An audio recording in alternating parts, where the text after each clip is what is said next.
Mr. Louis Ng.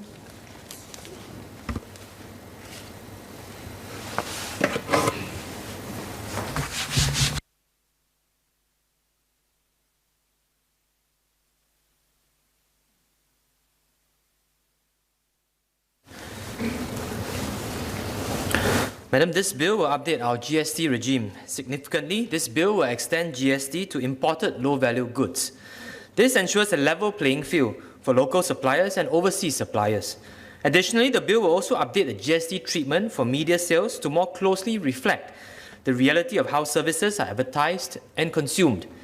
I thank the Ministry of Finance for consistently consulting the public on its bills, including this bill. I also commend the Ministry's diligence in always providing summaries and its responses to key feedback received in its consultations. I have 2 points of clarification to make on this bill. My first point is on the GST treatment for the supply of media sales. The amendments to Section 21 means that the GST treatment for supplies of media sales depend on where the customer and the direct beneficiary of the service belongs, rather than where the advertisement is circulated.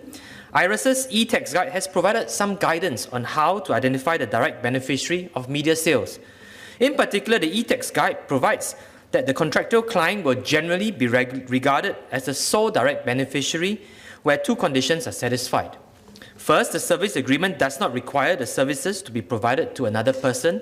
And second, the supplier liaises only with the contractual client and is accountable only to the contractual client.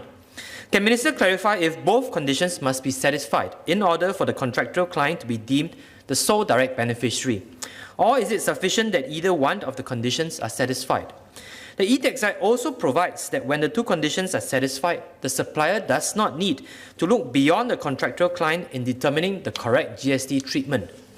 In the event that the 2 conditions are not satisfied, can Minister share what other factors a supplier should take into account to determine who the direct beneficiary of the service is? In particular, where multiple layers of contract exist between a service provider and the beneficiary of a service, where should a supplier draw the line in determining its direct beneficiary? My second point is on the use of best available information to determine whether goods are distantly taxable.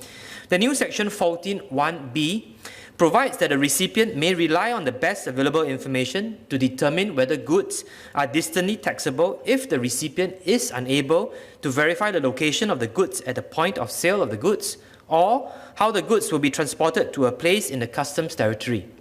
In the public consultation conducted on the bill, MOF had declined to accept a suggestion that the bill prescribe information that businesses should rely on to determine if a supply of goods are distantly taxable goods that fall within the scope of GST. MOF declined to prescribe the information to reduce compliance burden and has stated that IRAS will provide examples in its e-tax guide. While the examples will be useful, what will also be important in the event of a dispute is which party bears the burden of proof. Can Minister elaborate where the burden of proof lies and how the burdens shift in determining whether there was compliance with the tax treatment of distantly taxable goods? For instance, does the burden of proof shift to the Comptroller of Income Tax once the recipient is able to show a preliminary case that they rely on the best available information? Is the burden of proof then on the Comptroller to show that the recipient in fact had access to and should have relied on other information? This clarification is important because the term best available information is so general that it might pose enforcement issues. Madam, notwithstanding these clarifications, I stand in support of the bill.